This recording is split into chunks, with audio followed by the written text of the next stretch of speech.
और मध्य प्रदेश के मुख्यमंत्री डॉक्टर मोहन यादव प्रदेश की महान विभूतियों की स्मृतियों को संजोने और संवारने के साथ प्रदेश की तरुणाई तक इन विभूतियों का इतिहास पहुंचाने का सदैव प्रयास करते रहते हैं। डॉक्टर मोहन यादव की पहल पर साल 2025 में मालवा की महारानी पुण्य श्लोका अहिल्या देवी का 300वां जयंती वर्ष मनाया जा रहा है। इस उपलक्ष्य में मध्य प्रदेश सरकार पूरे वर्ष अलग अलग कार्यक्रम कर रही है। वहीं 24 जनवरी को मालवा की महारानी लोकमाता अहिल्या देवी के साम्राज्य की राजधानी रही धार्मिक नगरी महेश्वर में मंत्रिपरिषद की बैठक भी आयोजित की जाएगी।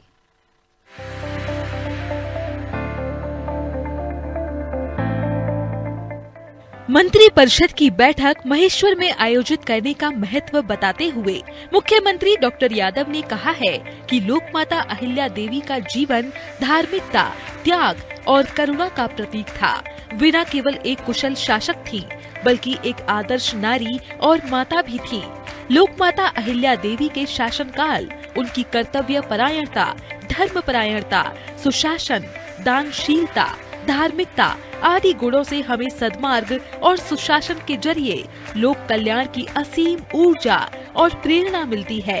सीएम डॉक्टर का कहना है कि मध्य प्रदेश वह स्थान है जहां रानी दुर्गावती, लोकमाता अहिल्या देवी, सम्राट विक्रमादित्य और राजा भोज जैसे प्रतापी एवं सुशासन लाने वाले शासक हुए हैं। इनके नाम और काम पर मध्य प्रदेश सदैव गौरवान्वित होता आया है। इस संदर्भ में महिला शासिका लोकमाता अहिल्या देवी का नाम भी अजर अमर है। उनके नाम पर समर्पित मंत्रिपरिषद की बैठक में हम जन कल्याण से जुड़ी कई नवीन योजनाओं को मंजूरी देने जा रहे हैं।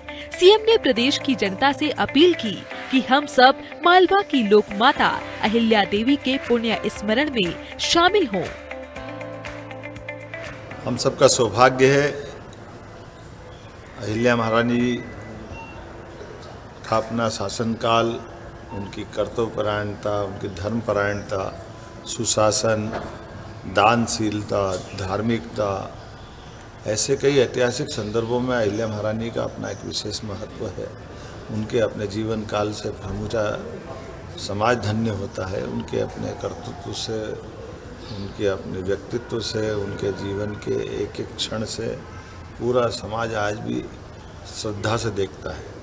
मुझे इस बात की प्रसन्नता है, हमने उनकी 300वीं जयंती मनाने का जो निर्णय किया, पूरे वर्ष अलग अलग कार्यक्रम कर रहे हैं। इस वर्ष की कैबिनेट 24 जनवरी की अहिल्या माता के नाम पर उनकी 300वीं जयंती के अवसर पर महेश्वर में हम करने जा रहे हैं।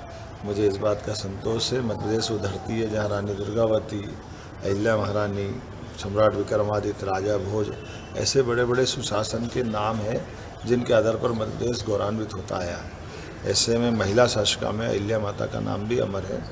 हम उनके नाम पर होने वाली कैबिनेट में कई नई प्रकार की योजना भी लेकर आ रहे हैं। आइए हम सब मालवा की इस महारानी के पुण्य स्मरण में शामिल हों।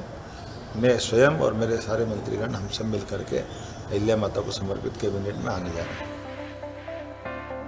लोकमाता देवी अहिल्याबाई भारत के इतिहास में एक महान शासिका, समाज सुधारक और धर्मपरायण नेत्री के रूप में प्रसिद्ध हैं। उनका जीवन त्याग, नारी सशक्तिकरण, धर्म और न्याय के आदर्शों से प्रेरित है।